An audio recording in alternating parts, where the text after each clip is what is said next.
अस्सलाम वालेकुम वरहमतुल्लाहि वबरकातुहू। दोस्तों, आउं आहियां अली हसन अब्बासी। किताब आहे रोशनीअ जे पंध में। लेखक शोभो ज्ञानचंदाणी। सिन्फ़ आतम कहाणी। छापो पहिरियों। छापे जो साल 2013 ईस्वी। छपाईंदड़ माई पब्लिकेशन सखर सिंध। किस्त 6। 1944 ईस्वी धारे जुलाई जे महीने में मूंखे जेल मां आज़ादु कयो वियो। अटकल महीनो खनि पंहिंजे ॻोठ ॿिंडी में गुज़ारण खां पोइ कराची आयुसि ऐं असांजी साॻिया लाटूं साॻिया चुघ वारी कार हुई। कराची पहुचण शर्त शागिर्दनि, मज़दूरनि ऐं अदीबनि सिंधी अदबी संगत जे हलचल में सरगर्मी सां भाङूं वठणु शुरू कयूं, जेके अॻु में ई सरगर्म हुया, पर मुंहिंजे अचण खां पोइ समूरा साथी वधीक मुतहरिक थी विया। बेअंत नंढियूं ऐं वॾियूं गरजाणियूं थियूं, मेड़ थिया, जलसा ऐं जुलूस निकिता। उन समूरे अमल में सिंध जी तरक़ी पसंदि शागिर्दनि, सियासी कारकुन, अदीबनि ऐं मज़दूरनि गॾिजी ॾाढी सरगर्मी ऐं बरजुस्ताईअ सां वाखाण जोॻो रहनुमाईअ वारो किरदारु अदा कयो, जेको अटकल 1.5 साल ताईं जारी रहियो। तव्हांजो 23 फरवरी 1946 ईस्वी धारे नेवी में बग़ावत जी ख़बर आई। बरतानवी सामूंडी फ़ौज में कमु कंदड़ खलासियुनि पंहिंजनि आफ़ीसरनि खे संदनि क्वार्टरनि में वाड़े नेवीअ जे जहाज़नि, बंदरगाहनि ऐं लाॻापियल सामूंडी किनारनि ते कब्ज़ो करे वरितो।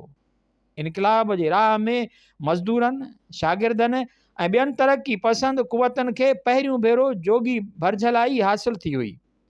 बाग़ी खलासियुनि तौब जो हिकु गोलो बि छोड़ियो, जेको हाणोकी शाहराह फैसल ऐं अॻूणे ड्रिग रोड ते अची किरियो, जंहिंजे मोट में अंग्रेज़ सिपाहियुनि खलासियुनि ख़िलाफ़ु ज़बरदस्त गोलियूं हलायूं।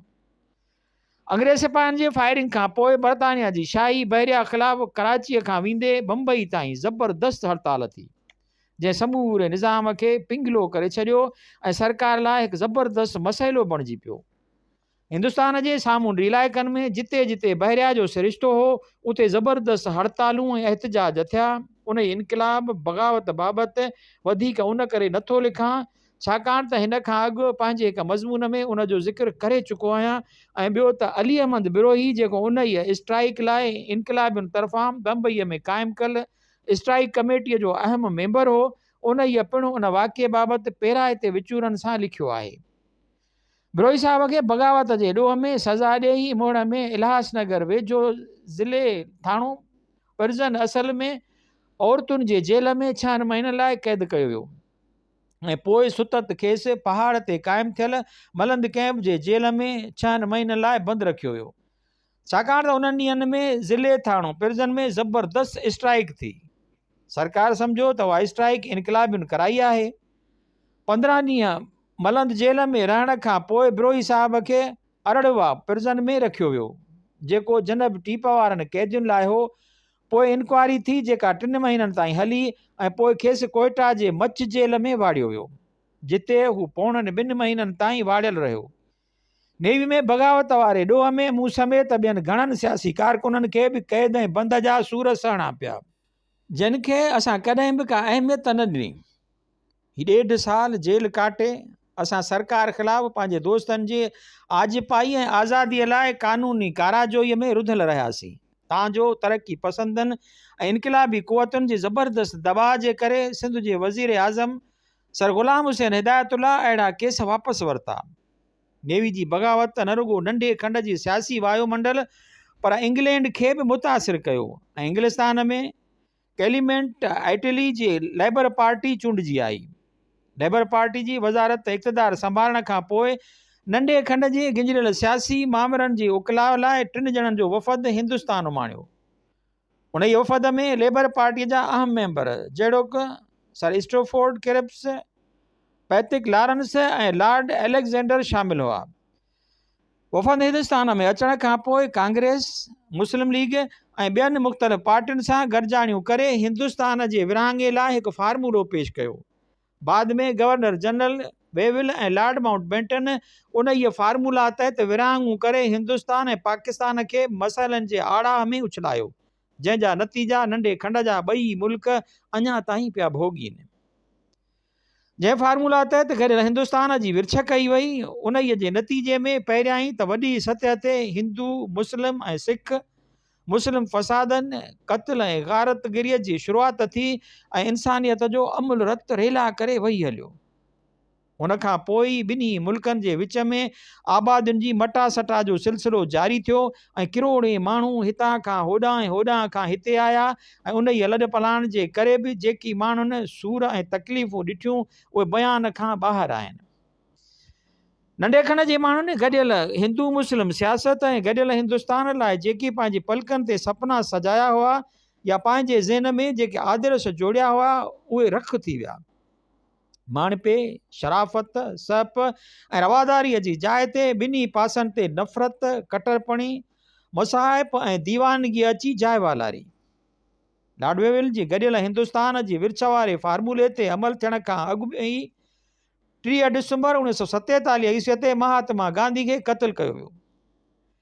गांधी जे क़त्ल खां पोइ मुस्लमाननि जी क़त्लेआम जा वॾा इम्कान ऐं ख़दशा हुआ, पर हिंदू गाडसी जी गिरफ़्तारीअ खां पोइ जवाहरलाल नेहरू बिगड़ल सूरत हाल खे संभाले वरितो ऐं मुस्लमाननि जे ख़िलाफ़ जेका ज़हरीली प्रोपेगेंडा पई थी उन में कमी आई। मुस्लमाननि ख़िलाफ़ अहिड़ी मुखालफ़ाना अटर खे ज़ाइल करण में हिंदुस्तान जे क़ौमी तहरीकुनि में वॾो किरदारु अदा कयो। महात्मा गांधी जे क़त्ल खां पोइ जॾहिं मोहम्मद अली जिन्ना साहब जो बयानु आयो, गांधी हिकु बहितरीनु हिंदू लीडर हो त उन ई बयान सां पिणु हालतुनि में सुधारो आयो। पर जॾहिं वरी कराचीअ खे सिंध खां चिनी धार करण जो ख़्यालु पैदा थियुनि त अहिड़े इरादे ख़िलाफ़ मुस्लमाननि मुस्लिम लीग ऐं उन जे अॻुवाणनि ख़िलाफ़ वॾो तूफ़ान खड़ो करे छॾियो। पाकिस्तान जे वजूद में अचण खां 3 ॾींहं अॻु 11 अगस्त 1947 ईस्वीअ धारे मोहम्मद अली जिन्ना साहब जेका तक़रीर कई उन ई पिणु हिंदू मुस्लमान एके लाइ साज़गार माहौल पैदा कयो, पर ॿिन्ही तरफ़नि खां जेके फ़साद शुरू थिया हुआ से ॿिन्ही सरकारुनि जे वस खां ॿाहिरि थी चुका हुआ। आख़िर नौबत उते अची पहुती जो ॿिन्ही सरकारुनि वॾी पैमाने ते हिंदुस्तान ऐं पाकिस्तान विच में आबादीअ जे रदोबदल खे सरकारी आशीर्वाद ॾेई मसइले जो हल चाहियो। तूफ़ान वधी चुको हो ऐं ॿिन्ही पासे वॾी पैमाने ते क़त्लो गारतगरी ऐं लुटमार जा वाक़िया आम थी चुका हुआ। आख़िर सिंध जे अंदरि पिणु 3 सेप्टेंबर खां पोइ क़त्ल थियण शुरू थिया, जिन खे उर्दू अख़बारनि वॾी हवा ॾिनी। उहो सिलसिलो 6 जनवरी 1948 ईस्वी में कराची अंदरि वॾे फ़साद जी सूरत में ज़ाहिर थियो, जंहिं बाद वॾे पैमाने ते सिंध जी कराची शहर ऐं ॿियनि शहरनि मां हिंदुनि ऐं सिखनि जी लॾ पलाण शुरू थी। असांजा सवीं कारकुन हितां लॾे विया ऐं असां पाण ऐं पंहिंजी तहरीक जे वजूद खे बरक़रार रखण लाइ जिदोजहद में मसरूफ़ थी वियासीं।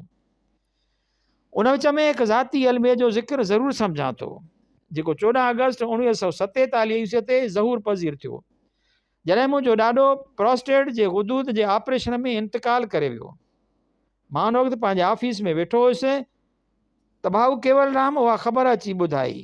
मां हुन सां गॾिजी उन वक़्तु ई डॉक्टर परिमलाणीअ जे अस्पताल वियुसि ऐं ॾाॾे प्रभदास जो आख़िरी क्रियाक्रम बि कराचीअ में ई कयोसीं, जंहिंमें डॉक्टर ताराचंद लालवाणी असांजी घणी मदद कई। हू मुंहिंजो महिरबानी सरपरस्त ऐं दोस्त हो। जेल अंदरि ऐं जेल खां ॿाहिरि बि हू मुंहिंजो ॾाढो ख़्यालु रखंदो हो, छाकाणि त हू न रुॻो मुंहिंजो परस्तार पर प्यारो दोस्त बि हो। ॾाॾे जी वफ़ात खां घणो अॻु ॾाढी गुज़ारियो, उन करे ॾाॾे जी मूंसां उकीर अॻे खां बि घणी वधी वई हुई। मां इनकलाबी हूंदे बि ॾाॾे जी आख़िरी ॾींहंनि वारी पीड़ा बाबति पजरंदो रहंदो आहियां ऐं उन ई ग़म खां तुर्त आजो न थी सघंदो आहियां, छो त मां हुन जे आज़ार वारे पोइनि घड़ियुनि में वटसि मौजूदु न हुउसि। मुंहिंजो ॾाॾो मूंखे ॾाढो प्यारु ॾींदो हो। मां 3-4 वरनि जी उमिरि खां वठी साणसि गॾु ऊन्हारे सियारे में साॻी खट ते सुम्हंदो हुउसि। सियारे में मूंखे सीउ लॻंदो हो त हू मूंखे सवड़ में वेढ़े सेढ़े भाकुर पाए गर्मी पहुचाईंदो हो।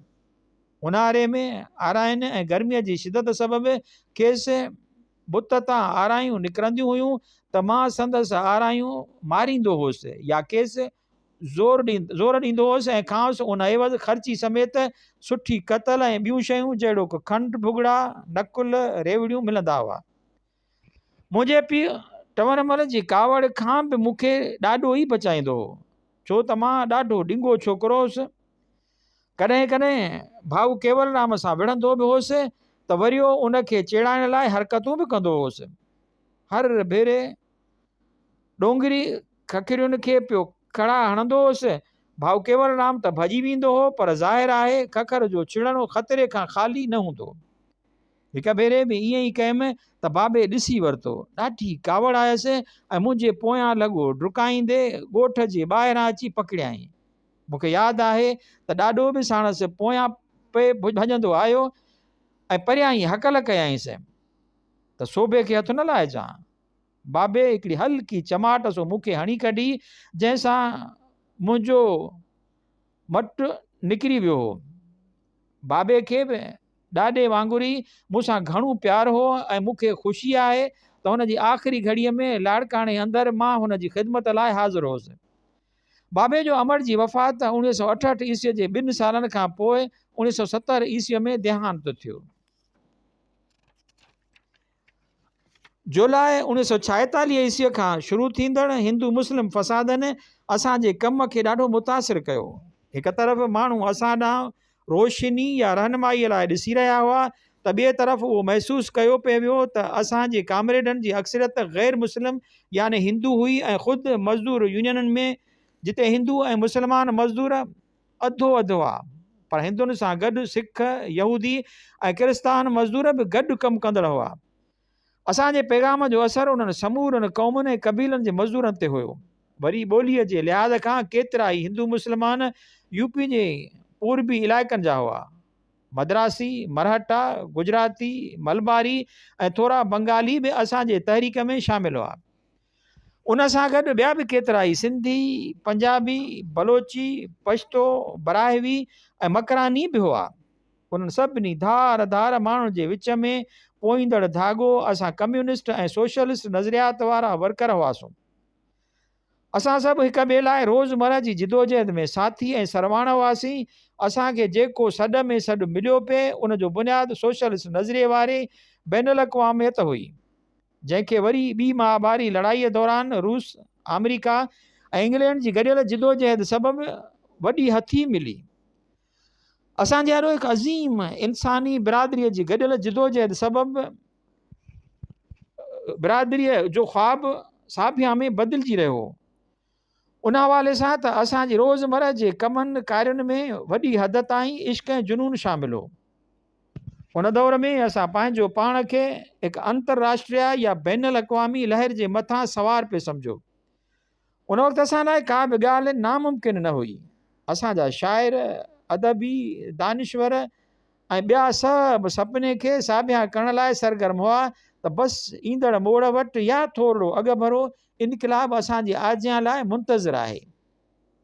उन जज़्बे सां असां पंहिंजे पार्टीअ जे अख़बारुनि, रिसालनि ऐं किताबनि खे बाज़ारुनि में होका ॾेई विकिणंदा हुआसीं ऐं नारो उहो हूंदो हो, आएगा आएगा इनक़िलाब आएगा, गिरती हुई दीवार को एक धक्का और दो। हैरत जी ॻाल्हि उहा आहे त मुल्क जे विरहाङे, फ़सादनि ऐं मायूसियुनि बाद बि असां जुलाई 1948 ईस्वीअ ताईं पंहिंजे जज़्बात जे तूफ़ान सां मुल्क अंदरि हिकु सोशलिस्ट, ग़ैर मज़हबी ऐं इंसानी बिरादरी क़ाइमु करण वारे ख़्वाब जे घोड़े ते सवार अण विरायल हिंदुस्तान ऐं पाकिस्तान जी इनक़िलाबी नारनि सां गॾु पंहिंजे ई उमंगनि ऐं जज़्बनि सां सरशार हलंदा रहियासीं। हीअं पियो लॻो त असांजे अॻुवाणनि पाकिस्तान ऐं हिंदुस्तान जी विरासत, फ़सादनि ऐं ज़हनी इंतिशार जो न काथो लॻायो हो ऐं न असरु वरितो हो। असां पंहिंजे नशे में हलंदा हलियासीं ऐं नारा लॻाईंदा रहियासीं, रेल का पहिया जाम करेंगे, इनक़िलाब लाके रहेंगे। असांजे हिसाब में जेकी दरिया रत जा वड़ा, जेकी लखे जनाज़ा खयां विया ऐं हेॾां खां होॾां किरोड़ी माण्हू धिकिजी आया ऐं विया, उन जो असांखे अंदाज़ो हो न ॻणती। इनक़िलाब जी ठहंदड़ इमारत पुरज़ा पुरज़ा थी असांजे चौधारी किरी रही हुई। हज़ारे कामरेड पंहिंजे वथाणनि खां धिकिजी हुन तरफ़ विया ऐं सवी होॾां खां असां वटि आया ऐं असां उन्हनि खे पूरी तरह जज़ब करण में मसरूफ़ हुआसीं। मज़दूर यूनियनूं, किसान कमेटियूं, अदीबनि जूं अंजुमनूं ऐं संगतूं नए सिर मुनज़म थी रहियूं हुयूं। सभु कुझु नए सिर जीआरे असां नई तनज़ीम साज़ी करे रहिया हुआसीं त असांजे हाकिमनि जुलाई 1948 ईस्वीअ जे विच धारे पंहिंजा कारनामा ॾेखारणु शुरू कया। ओभर ऐं ओलह जे सभिनी हंधे मागे हुकूमत कम्यूनिस्टनि ऐं सोशलिस्टनि जी वठ पकड़ शुरू कई। हुकूमत जो ख़्यालु हो कम्यूनिस्टनि जी वठ पकड़ सां तूफ़ान खे बंदि ॿधी सघिबो। असांजूं अख़बारूं ऐं रिसाला खुली तरह कमु कंदा रहिया ऐं असां खुले आम हुकूमत जे लाइ हिकु चैलेंज जी सूरत में पेश रहियासीं ऐं हिकु हिकु थी असांजा कामरेड गिरफ़्तार थींदा रहिया ऐं जेल भरबा रहिया। पर असांजी अवामी तहरीक वारो जेको ज़ोर हो ताक़त हुई उहा न रही हुई। हिकु ॿांगे जो कमु त असां कंदा रहियासीं पर उन पुठियां जेका क़ुवत घुर्बल हुई सा ज़रा ज़रा थी ख़तमु थी रही हुई। कम्यूनिस्ट पार्टी हिंदुस्तान ऐं पाकिस्तान जे विच में विराहिजी वई।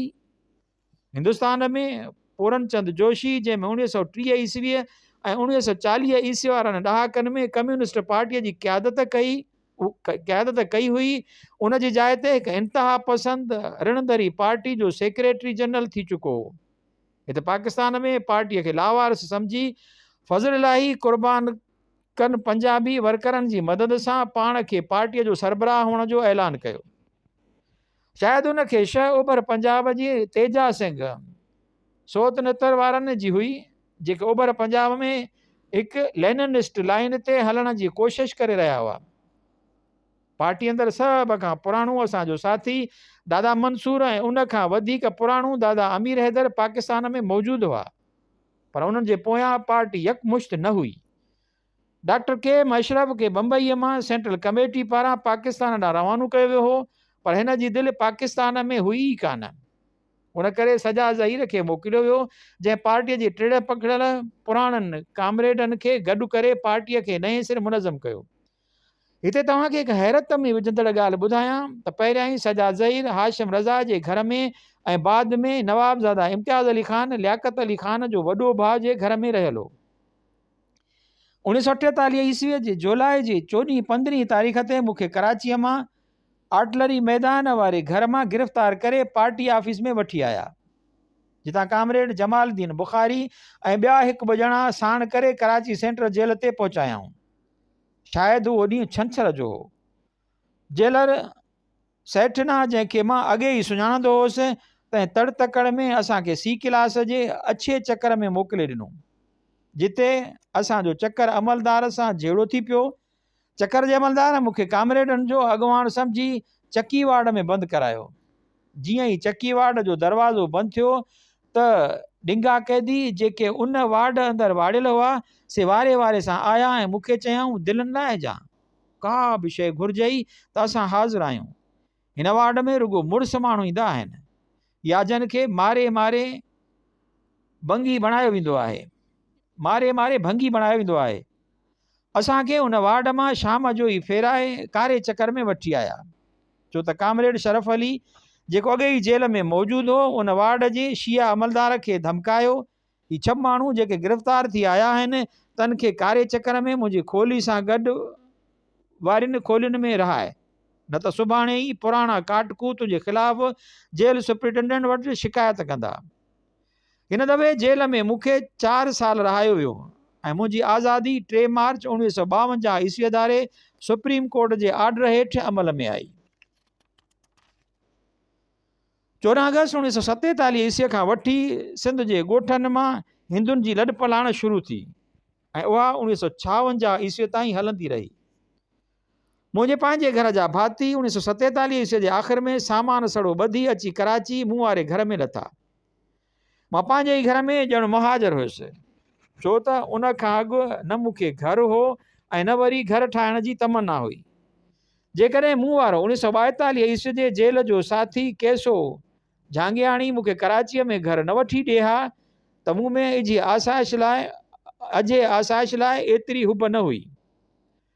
केसू झांगियाणी डुक डोड़ करे हिकु 4 कमरनि वारे फ्लैट लाइ अलॉटमेंट आर्डर वठी आयो, जेको 4थी मंज़िल ते हुयो ऐं जंहिंजो जाइ वक़ू फ्रीअर रोड ऐं आर्टलरी मैदान AM1 ते हो।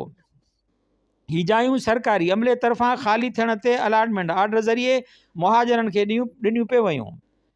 मां ॻोठ मां लॾे कराची पंहिंजी ज़ाल ऐं पहिरें धीअ भागी सां गॾु रहणु शुरू कयो, जिते मूं सां गॾु मुंहिंजो सोशलिस्ट लाड़काणाई दोस्त अर्जुन शाहणी बि अची रहियो।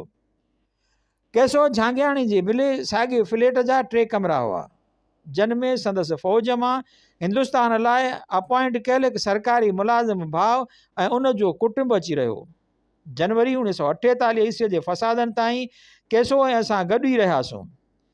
6 जनवरी वारनि फ़सादनि खां पोइ केसूअ जा माइट हिंदुस्तान हलिया विया ऐं अर्जुन शाहणी, जेको वक़्ती वक़्ती मुंहिंजे नंढड़ीअ जे मोह में मूंसां कॾहिं कॾहिं अची कचहरी कंदो हो, उहो बि ओचितो ठका ॾेई ग़ाइबु थी वियो। ऐं पतो तॾहिं पियो जॾहिं अक्टूबर 1948 ईस्वी धारे मूंखे बम्बईअ मां संदसि ख़त मिलियो। ख़त में हिन पंहिंजे सोशलिस्ट नज़रियात जो वर्जाह कयो ऐं लिखियो हुआईं त हिकिड़ी फिल्म ॾिसणु वियो हुउसि। फिल्म जी शुरूआति में ई कांग्रेसी तराने सां तिरंगो झंडो ॾेखारियो वियो ऐं मज़ाक में लिखियो हुआऊं, तोखे बि उते मुस्लिम लीग वारे झंडे जे एहतराम में फिल्म खां अॻु में उथी बीहणो पवंदो। मां अॻे ई ज़िक्र करे चुको आहियां त 6 जनवरी 1948 ईस्वीअ ते जेके फ़साद थिया, उन्हनि में मुंहिंजे घर जी बचाव लाइ कामरेड शरफ अली ऐं ॿियनि वॾो किरदारु अदा करे न रुॻो मुंहिंजे घर भातियुनि खे पर हिंदुनि सां सथियल पूरी माड़ीअ खे बि बचायो। साॻी बिल्डिंग में मुंहिंजो सौटु प्रेम ज्ञानचंदाणी ॿिए पासे वारे ॾाकिणे तरफ़ रहंदो ऐं उनजो घर बि सही सलामत रहियो। शौकत अली, जेको सेंट्रल PWD में इंजीनियर हुयो, तंहिं पिणु कर्फ्यू वारा 4-5 ॾींहं मूंसां गॾु मुंहिंजे फ्लैट ते गुज़ारिया। मां पंहिंजी ज़ाल ऐं नंढड़ी समेत हिकु तॾे ते ऐं शौकत अली पंहिंजी ज़ाल ऐं नंढड़ी समेत ॿिए तॾे ते उहे ख़ौफ़ ऐं मुंझारे वारा ॾींहं गॾु गुज़ारिया। हिन जे ख़ानदान जी मुंहिंजे घर अंदरि मौजूदगी न सिर्फ़ु मुंहिंजे लाइ पर केसो झांगियाणी ऐं संदसि भाउ जे ख़ानदान लाइ बि वॾी ॾढ जो बाहिस हुई। केसो झांगियाणी अकेलो पंहिंजे सिर कंहिं ॿिए हंधि मुंतक़िल थी वियो ऐं हिंदुस्तान टाइम्स लाइ रिपोर्टिंग कंदो हो। खेसि इत्मीनान हो त संदसि भाउ जा ॿार मुंहिंजे आशियाने में महफ़ूज़ रहंदा। हू सॼी उमिरि छड़ो छांड रहियो ऐं बाद में जॾहिं हिंदुस्तान हलियो वियो त उते बि साॻिया लाटू साॻिया चुग सॼी उमिरि ज़ाल जी ज़रूरत महसूसु न कयाई ऐं कुराड़प में संन्यास वठी कंहिं तीरथ वारे शहर में वञी पनाह वरिताई। हिते उहो ॿुधाईंदो हलां त केसो झांगियाणी, जेका 6 जनवरी 1948 ईस्वी जी रिपोर्टिंग कई हुई, तंहिंजे नतीजे में खेसि हितां तुर्त उसाइण लाइ चयो वियो। उन विच में मां ॿुधंदो रहियुसि त सिंध मां वॾी लॾ पलाण थी रही हुई। माण्हुनि में ख़ौफ़ हो त मतां पंजाब वांगुरु हिते बि काट छांट कई वञे, छो त नंढा वॾा फ़साद तक़रीबन सिंध जे हर शहर में चालू थी चुका हुआ ऐं मुहाजिरनि जूं लोधूं अचण करे हितां जे चङनि मुड़सनि, वॾेरनि, नंढेरनि, सैदनि जूं नियतूं ऐं रवैया बदिलजी रहिया हुआ। ॻोठ पठाण मां मुंहिंजी पुफी नेवंद जो कुटुंब ऐं डोका ॻोठ मां मुंहिंजी वॾी भेण कल्याणी ऐं मूंखां नंढी भेण विद्या जा कुटुंब में हिंदुस्तान कूच करे विया। मुंहिंजा सौट जेके सरकारी नौकरियुनि में हुआ, उहे त हैदराबाद ऐं मीरपुर ख़ास मां सिधो रवाना थी विया। अलबत् मुंहिंजे सौट प्रेम जो ख़ानदान ऐं संदसि ॿाहिरि 1948 ईस्वीअ में असांजी गिरफ़्तारीअ खां पोइ रवाना थिया ऐं बम्बई मां फिरंदे वञी नागपुर में पहुता। भाऊ केवलराम बाद में सिद्ध ॿुधायो त मूं वारो स्कूल यार सौट तिलवक जोधपुर स्टेशन ते पहुचंदे ई शींहुं थी पियो हो ऐं मुस्लमान दुकानदारनि ऐं चांहि वारनि जा होटल फुरण लाइ माण्हुनि खे मछरायो आहे। मुंहिंजो सहुरो परमानंद ऐं संदसि घरभाती सौट ऐं भाइटा पहिरीं आगरे पहुता ऐं कंहिं शरणार्थी कैंप में रहिया, पोइ नेठि वञी रायपुर में रहिया। ज़ाहिर आहे त उन ई लड़पलाण असांजे ख़ानदान खे ज़हनी तौरु दॿाउ हेठि रखियो, पर मां पंहिंजे ज़िद ते क़ाइमु हुउसि त पाकिस्तान छॾणो न आहे ऐं हिते सिंध में रही हालतुनि खे मुंहुं ॾियणो आहे। मुंहिंजे दिलि में उन फ़ैसिले जी वॾे में वॾी पुख़्तगी उन करे बि आई जो जेके मुहाजिर साथी हिंदुस्तान मां लॾे अचण लाइ मजबूर थिया हुआ, से मुंहिंजी वॾी हिमत अफ़ज़ाई ऐं इज़त करे रहिया हुआ। असांजे कामरेडनि कीरत बाबाणी, गुलाब भगवानाणी, अयाशी विद्यार्थी ऐं ख़ानदाननि बि ऐं विद्यार्थी जे ख़ानदाननि में बि वञी हिंदुस्तान वसायो। उहे सभु कामरेड मूंसां गॾु कराची, हैदराबाद ऐं वरी कराचीअ जे जेलनि में रहिया हुआ। गोबिंद माली त असांजी गिरफ़्तारीअ खां अॻु ई हिंदुस्तान हलियो वियो।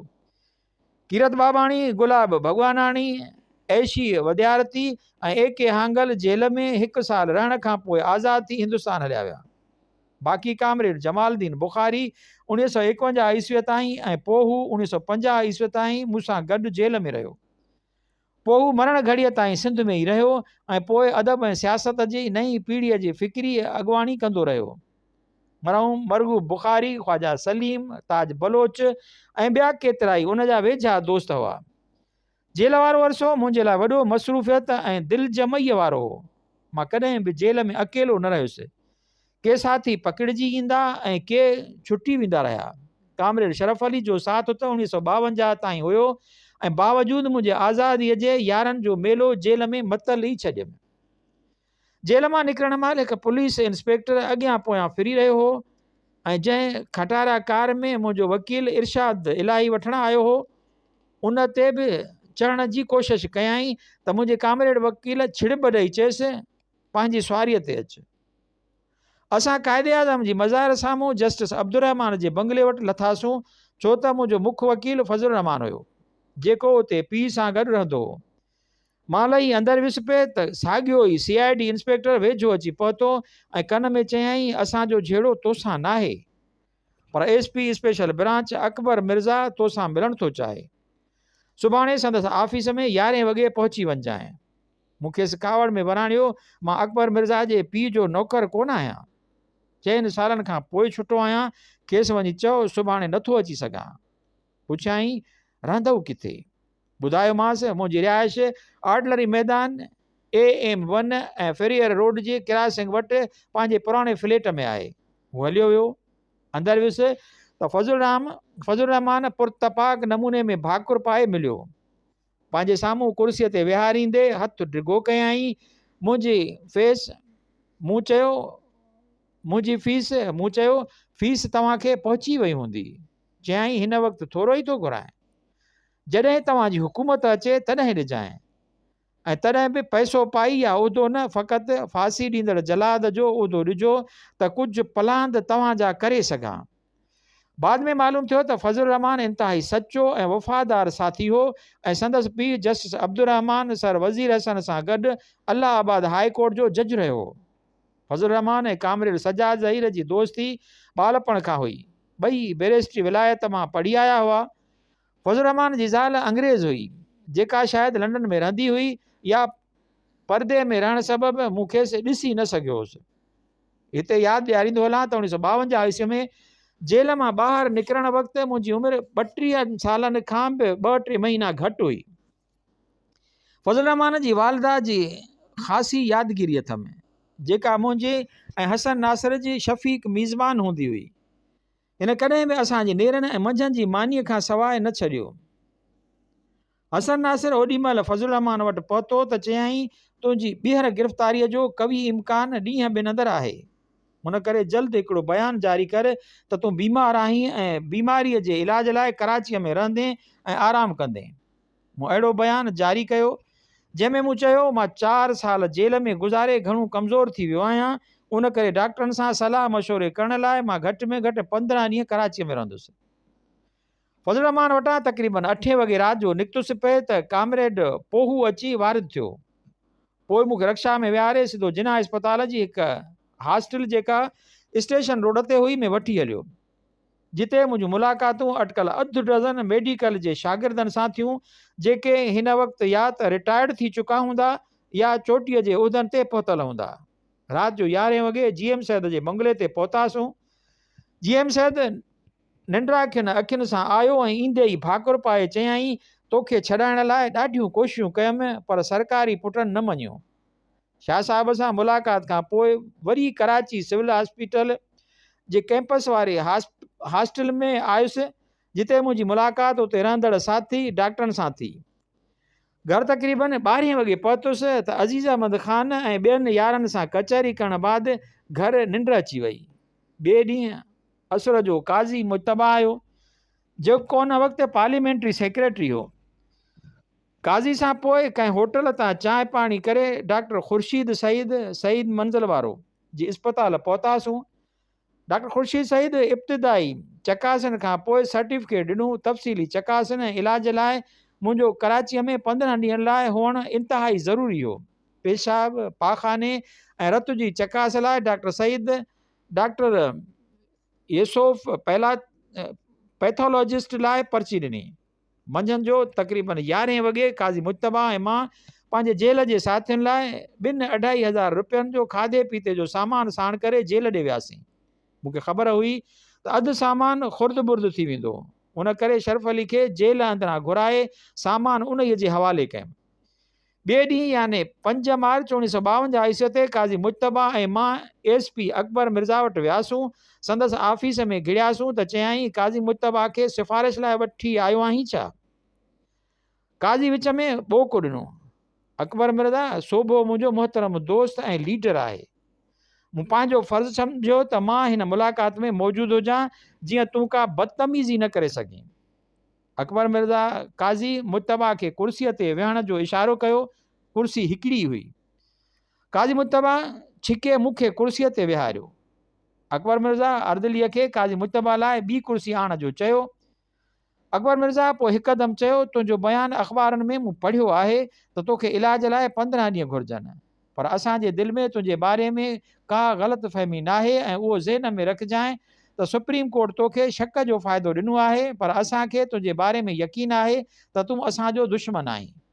तूं कम्यूनिस्ट आहीं, हिंदू आहीं ऐं सिंधी आहीं।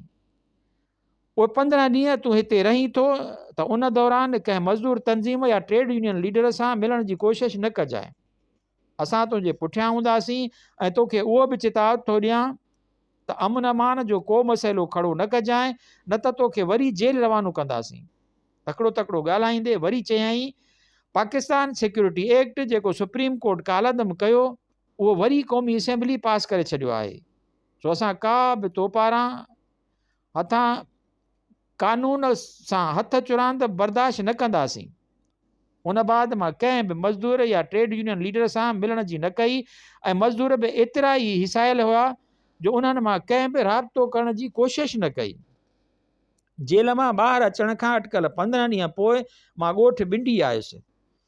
उहे 15 ॾींहं कराचीअ में पेट जी बीमारी सबबि जेके चकासियूं थियणियूं हुयूं से सभु डॉक्टर ख़ुर्शीद सईद जे मशवरे सां मुख़्तलिफ़ इस्पतालनि ऐं लेबॉरेटरीज़ मां करायमि, जिन लाइ कंहिं बि लेबॉरेटरी या डॉक्टर मूंखां पैसो पाई न वरितो। घणो पोइ मालूम थियो त लैटिन लफ़्ज़ क्रिटेस्ट हर नुस्खे हेठां लिखिबो हो। डॉक्टर ख़ुर्शीद सईद पाण हिकु तारीख़ी शख़्सियत हो। हू MRCS ऐं FRCS ॿई लंदन मां पास करे आयो हो ऐं 4-5 साल ब्रिटिश मेडिकल सर्विस जी भर्ती वारे हुकुम हेठि लंदन में गुज़ारिया हुआईं। उन लिहाज़ खां बि मूं लाइ हिकु मुहतरम दोस्त जी हैसियत अख़्तियार करे वरितो। जो हू स्पेन जी खाना जंगी वक़्तु इंटरनेशनल ब्रिगेड में वॉलंटियर तौरु कमु करे चुको हो। स्पेन जी खाना जंगी में फ्रांको जोन अफ्रीकन फ़ौजूं हिकु तरफ़ हुयूं त ॿिए तरफ़ स्पेन जी जमहूरी हुकूमत हुई, जंहिंमें वोटनि ज़रिए सोशलिस्ट नज़रियात वारनि माण्हुनि कामयाबी हासिलु कई। उन लड़ाईअ खे जवाहरलाल नेहरू हिंदुस्तान में सुहिणे नमूने में अॻे ई मुतारिफ़ कराए चुको हो, छो त हिन सिधो सऊं फ्रांको खे फाशिज़म जो ख़ैमा बरदार करे पेश कयो। जवाहरलाल नेहरू उन वक़्तु न सिर्फ़ु हिंदुस्तान में बल्कि पूरी दुनिया में कम्यूनिस्ट ऐं सोशलिस्ट नज़रियात जो अलम बरदार हो ऐं संदसि किताब हिस्ट्री ग्लिमिसेसिस ऑफ वर्ल्ड ऐं आत्म कथा ज़रिए सॼी दुनिया जी तरक़ी पसंद तहरीकुनि अॻियां अची चुको हो। 1936 ईस्वीअ में नेहरू सोशलिस्ट ऐं कम्यूनिस्ट पार्टियुनि जे उम्मीदवार तौरु इंडियन नेशनल कांग्रेस जो सदर हो। उन वक़्तु हिटलर या मुसोलिनी खुली तरह फ्रांको जी मदद करे रहिया हुआ ऐं सोवियत यूनियन मख़फ़ी तौरु स्पेन जी सोशलिस्ट हुकूमत जी तरफ़दारी करे रहियो हो। इंटरनेशनल ब्रिगेड में ख़ासि करे इंग्लैंड, अमेरिका ऐं फ्रांस जा केतिरा ई मशहूरु अदीब ऐं दानिश्वर मसलन राल्फ वॉक्स, कार्डवेल, हेमिंगवे, स्टैंड बैंक बि शरीक हुआ। जन मां राल्फ वॉक्स ऐं कार्डवेल लड़ाईअ में मारिजी विया। उन सॼे पस मंज़र खां मां वाक़िफ़ु हुउसि ऐं उन्हनि सभिनी अदीबनि जा किताब मां अॻे ई पढ़ी चुको हुउसि। ॻोठ जे घर में पहुचण शर्त मुंहिंजा दोस्त हैदर बख्श जतोई, ताज मोहम्मद अबड़ो, मौलवी नज़ीर हुसैन जतोई ऐं ॿिया केतिरा नवां सोशलिस्ट नज़रिए जा हामी अचण वञण शुरू थी विया। ॻोठ खां लाड़काणे पहुतुसि त ताज मोहम्मद अबड़े जे ज़रिए पहिरियों कम्यूनिस्ट पार्टीअ जो सेल ठाहियुमि ऐं 1-2 ॾींहंनि अंदरि सखर मां बि चकर लॻाए आयुसि, जिते मुंहिंजो 1941 ईस्वी जो वकालत में हमकिलासी शमसुद्दीन शाह हारी तहरीक में सरगर्म हो। मूं हिकदमि संदसि मथां ज़िम्मेवारी रखी त हू काज़ी फैज़ मोहम्मद ऐं मौलवी नज़ीर हुसैन पारां जुदा ठाहियल हारी पार्टीअ वारनि सां मिली हिकु हारी कमेटी ठाहिण लाइ सरगर्म थी। हू मूंसां मुतफ़िक़ हो त हारियुनि में ॿिनि तंज़ीमुनि ज़रिए इतिहाद बजाए निफ़ाक़ फैलिबो। सखर में हिन मूंखे ख़ैरपुर ऐं सखर जा मज़दूर हारी कारकुन ऐं पार्टीअ जा वास्तेदार बि गॾु करे ॾिना। मूं ते सभिनी कम्यूनिस्ट ऐं सोशलिस्ट नज़रिए जे हामियुनि खे हिकु प्लेटफार्म ते गॾिजण जी तलक़ीन कई। एतिरे क़दुरु जो रुकनुद्दीन कासमी जेको कांग्रेसी ऐं सोशलिस्ट हो उन सां बि वञी मिलियुसि। हिन फ़िलहाल कम्यूनिस्ट पार्टीअ खां ॿाहिरि रहण ते ज़िद कयो ऐं नेठि 1956 ईस्वी में पाण मुरादो कम्यूनिस्ट पार्टीअ में शामिलु थियो। शेख हयात जेको 1948 ईस्वी में मुंहिंजो नज़रबंदी ख़िलाफ़ु कराचीअ जे हाई कोर्ट में केस लड़ी चुको हो, सो उन वक़्तु सखर जो बर्ख वकील शुमार थी रहियो हो। ऐं आगा मोहम्मद नवाज़ पठान जेको बाद में नेप ऐं असांजे ॿियनि महाज़नि ते सरगर्म रहियो, उन जी जाइ मुंहिंजे लाइ रिहाइश जो अॾो थी वई। हयात जी ऑफिस हुन जी ओताक वेझो हुई ऐं मुंहिंजो हिन वटि अचण वञण महिल ईंदे वेंदे थींदो रहंदो। उन वक़्तु मूं महसूसु कयो त अयाज़ सिंधी ज़ुबान खां थिड़की वियो हो ऐं उर्दूअ में शाइरी करणु शुरू कई हुआईं। मां इख़लाक़नि हिन खे वक़्तु ब वक़्तु चवंदो रहंदो हुउसि त हू असां सां साथ ॾिए। हिन वटि हिकु पुराणो पंजाबी कामरेड मुनस बि रहंदो हो, पर ज़हनी तरह हू असां खां थिड़ियल रहियो। अयाज़ सां मुंहिंजी दोस्ती 1946 ईस्वी खां हुई। ज़हनी तौरु हू M.N. राय जो हामी हो, जेको उन वक़्तु कम्यूनिस्ट तहरीक खां घणो परे रेडिकल मूवमेंट ज़रिए धार पंहिंजो घस ॻोल्हे रहियो हो।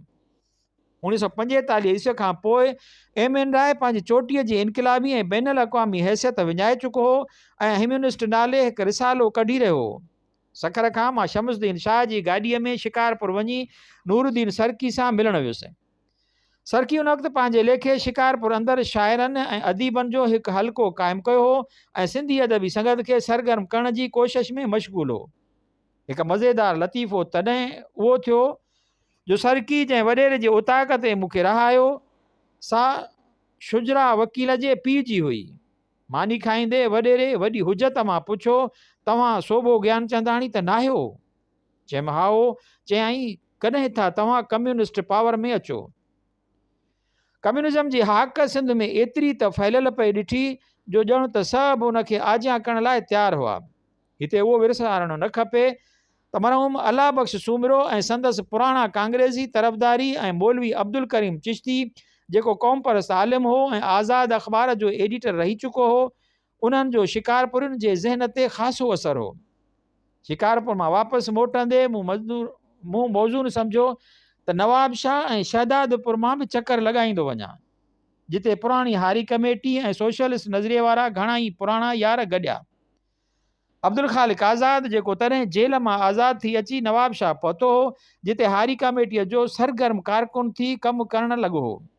हुन मूंखे काज़ी फैज़ मोहम्मद वटि रहायो, जेको मुंहिंजो अॻे ई वाक़िफ़ ऐं दोस्त हो। काज़ी फैज़ मोहम्मद कॾहिं बि पंहिंजे सिर कम्यूनिस्ट पार्टीअ जो बाज़ाब्ता मेंबर न थियो, पर हमेशह असांजे साथियुनि सां कुर्ब मोहबत सां गॾिजी कमु कंदो हो। मुंहिंजे उते वञण सां रईस बिरोहीअ जी ॻोठ भेरो भरण जो मौक़ो मिलियो। मालूम थियो त रईस बिरोहीअ जो ॻोठ रावलपिंडी केस 1954 ईस्वीअ खां पोइ पुलिस ॼार मां भॻल पंजाब जे कामरेडनि शमी मशरफ, मलक सैपरिन ऐं ॿियनि जे लाइ हिकु मौज़ून पनाहगाह बणियल हो। रईस बिरोहीअ जे पाड़े में ज़रदारी वॾेरनि जो ॻोठ पिणु हुयो, पर उन वक़्तु ज़रदारियुनि मां को बि सरगर्म सियासी कारकुन या लीडर न हुयो। रईस बिरोही पाण हिकु चङो ख़ासो बाअसर नंढड़ो वॾेरो थी चुको हो ऐं वटसि घणेई नंढा वॾा हारियुनि जा फ़ैसिला थींदा रहंदा हुआ। मौला बख़्श ॾहराज जेको ज़ालिम ॾहराजनि जे ख़ानदान मां हो, सो पाण हिकु नंढे ज़मींदार मां वधी वॾो दुकानदार बणिजी चुको हो ऐं नवाब शाह में हिकु मोतबर शख़्सियत तौरु सुञातो वेंदो हो। उन सां पिणु घणियूं कचहरियूं थियूं ऐं मौलवी मोहम्मद माज़ जेको हिकु वॾो दीनी आलिम हुयो ऐं हिकमत बि कंदो हो, मां उन सां बि तॾहिं ई गॾुसि। उहो असांजी तहरीक सां रूहानी ऐं इख़लाक़ी तरह बिल्कुलु हमदर्द ऐं साथी रहियो। ॻोठु मोटी आयुसि त न्यापो मिलियो त पंजाब वारनि कामरेडनि सेप्टेंबर में कम्यूनिस्ट पार्टीअ जी मरकज़ी कमेटीअ जो इजलास सॾायो आहे, जंहिंमें मूंखे बि अचण जो चयो वियो आहे। कम्यूनिस्ट पार्टी उन वक़्त ताईं क़ानूनी तौरु कमु करे रही हुई। 1954 ईस्वीअ जी जुलाई महीने ताईं बाक़ाइदा मुख़्तलिफ़ तरक़ी पसंद तहरीकुनि जी अॻुवाणी करे रही हुई। Punjab Kisan committee, Pakistan trade union federation, Anjuman Taraqqi Pasand मुसन्निफ़ीन, democratic student federation ऐं तरक़ी पसंद अदीबनि ऐं समाजी कारकुननि में हाजरा मसरूर, ताहिरा मज़हर अली ख़ान सरगर्म थी कमु करे रहियूं हुयूं। मां उन सेप्टेंबर वारे इजलास में वञी शरीक थियुसि ऐं उन बाद गुजरांवाला में किसान कॉन्फ्रेंस में पिणु हाज़िर रहियुसि। उते मुंहिंजो ॾाढो आदर भाव थियो ऐं जीअं ई मां कॉन्फ्रेंस जे हाल जे दरवाज़े मां अंदरि वञी रहियो हुउसि त तक़रीबन 60 वरियनि जे हिकु कुराड़ी शख़्स भाकुर में सोघो करे छॾियो ऐं सुॾका भरे रोंदो रहियो। चयाईं, 1947 ईस्वी खां पोइ पहिरियों दफ़ो कंहिं ग़ैर मुस्लिम कम्यूनिस्ट साथीअ सां मिली रहियो आहियां। मां लाहौर वारी मरकज़ी कमेटीअ जे तरफ़ां ख़ासो दॿायल ऐं हिसायल हुउसि ऐं हू मुंहिंजे चौधारी कड़ो चाढ़े इजलास खां पोइ सीआर असलम जे घर ताईं पहुचाइण हलंदा हुआ। मां उन्हनि जे उन घेरेबंदीअ जो सबबु पुछियो त ॿुधायाऊं त उहो एहतियात उन करे रहिया हुआ त मतां को छितो या कटर मुंहिंजे मथां हमिलो न करे। उन्हनि खे उहो बि डपु हुयो त उहो हमिलो पंजाब जो खुफ़िया इदारो बि कराए सघे थो। कम्यूनिस्ट पार्टीअ जे लाहौर वारी मीटिंग में शरीक थियण खां पोइ मुंहिंजो घणो वक़्तु सिंध ऐं कराचीअ जे पार्टी यूनिट्स खे तरतीब ॾियण में गुज़रियो ऐं जुलाई 1954 ईस्वीअ में गिरफ़्तार थियण खां पोइ मां अटकल 10 महीना हैदराबाद जेल में रहियुसि। जेल वारो उहो अरसो मसरूफ़ियत वारो रहियो। जेल जो सुप्रिंटेंडेंट गज़नफर अली ईसाणी हुयो, जेको नेवीअ मां रिटायरमेंट वठण खां पोइ पुलिस में रहियो। पहिरियां ई जेल में पहुचण सां मूंखे अछे चकर जी हिकु कोठीअ में रखियो वियो, पर मंझंदि जी मानी ए क्लास वार्ड जे रावलपिंडी साज़िश केस जे सज़ा याफ़्ता कैदी मोहम्मद हुसैन अता तरफ़ां आई। पुछा ते मालूम थियो त ॿियो बि हिकु कैदी कैप्टन ज़फ़र पोशिनी, जंहिं बाद में ज़िंदा दिली का नाम है जे नाले सां हिकु किताबु लिखियो हो, जंहिंमें जेल जी हालत ऐं रावलपिंडी साज़िश केस जी मुख़्तसिर कार्रवाईअ जो ज़िक्र कयो आहे। सो बि उते हो। 2-3 दफ़ा गज़नफर अली उन्हनि खे चई करे मूंखे बी क्लास वारे वार्ड में मुंतक़िल करायो, जेको अॻे जेल जो टेलरिंग वार्ड 1942 ईस्वी खां वठी 1951 ईस्वी ताईं रहियो। बग़ावत जे केस हलाइण लाइ उन वार्ड खे हिकु वॾी एयर कंडीशन कोड जे कमरे में तब्दील कयो वियो। उन वार्ड जे पासे वारनि खोलियुनि मां हिक में हिंदुस्तान मां भॼी आयल धाड़ियल पोपट बि वाड़ियल हो। ॿीअ में अहमद सईद, जेको रईस ग़ुलाम रसूल भुरगड़ीअ जो सालो ऐं हैदराबाद मां हिकु अख़बार कढंदो हो, सो बि कम्यूनिस्ट हुअण जे ॾोह में बंदि हुयो। हिकु ॿी खोली में हैदराबाद जो कामरेड अहमद इल्ताफ़, असां ऐं संदसि भरिसां वारे में बदर जलानवी, जेको हिकु जंग खां माज़ूर हो, सो बि कम्यूनिस्टनि सां यारी बाशी करे वाड़ियल हो। अहमद सईद जे घरां वॾेर की मान शान सां सुठो खाधो ईंदो हो, जो हू मूंसां गॾिजी खाईंदो हो। हिन जे ज़ोर रखण ते मां जेल में हिकु स्टडी सर्कल शुरू कयो, जंहिंमें इब्तिदाई कम्यूनिज़म जे दौर खां वठी पाकिस्तान जे क़ाइमु थियण ताईं बाबति मुख़्तलिफ़ क्लास थिया। हिकु सुबुह जे मामूल मूजिबि मां घुमी रहियो हुउसि त पोपट बि अची मूंसां गॾु घुमणु लॻो। मूं संदसि कारनामनि बाबति घणो पढ़ियो ऐं ॿुधो हो, उन करे खांसि वधीक का बि पुछा ॻाछा करणु मौज़ूअ न सम्झी हिन पाण मुरादो पंहिंजा कारनामा ॿुधाइणु शुरू कया। हिन ॿुधायो त कहिड़ी तरह हू हिंदुस्तानी फ़ौज जे घेरे मां भॼी पाकिस्तानी सरहद ते पहुची उन जे पुलिस आॾो पेश पियो। पाकिस्तानी हुकूमत हिन खे VIP ट्रीटमेंट ॾेई हैदराबाद जेल में ए क्लास में वाड़ियो हो। उन ई वार्ड अंदरि मौलाना अब्दुल कयूम कानपुरी बि कंहिं सिलसिले में बंदि कयल हो, जंहिं हिन खे मुशरफ इस्लाम करे पोपट जो नालो अब्दुररहमान रखियो। पोपट मूंखे ॿुधायो त मां पंहिंजी दिलि सां मुस्लमान न थियो आहियां, मूंखे पंहिंजी ज़ाल ऐं ॿार ॾाढो यादि था अचनि। ईअं पाण बाबति ॻाल्हियूं करे पोपट मूंखे मिंथ कई त मूंखे जे उन लाइक़ु सम्झो त पंहिंजे सत्संगत में शामिलु कयो। उहो स्टडी सर्कल खे सत्संगत करे चवंदो हो। मां हिनखे पंहिंजे स्टडी सर्कल में वठी वियुसि। 3-4 वहकनि बाद हिकु ॾींहुं हिन रोंदे मूंसां एतिराफ़ कयो, मां कांग्रेसियुनि जा 107 खून कया आहिनि, जेके ॻोठ जा चूंडियल मुखी या पिटियल हुआ। हू राजकोट जे शहज़ादनि जे मोहलातनि में लिकल रहंदो हो, उन करे गिरफ़्तारीअ खां महफ़ूज़ रहियो। उन वक़्तु हिंदुस्तानी फ़ौज जो हिकु duty commander in chief Rajkot जे शहज़ादनि मां हुयो।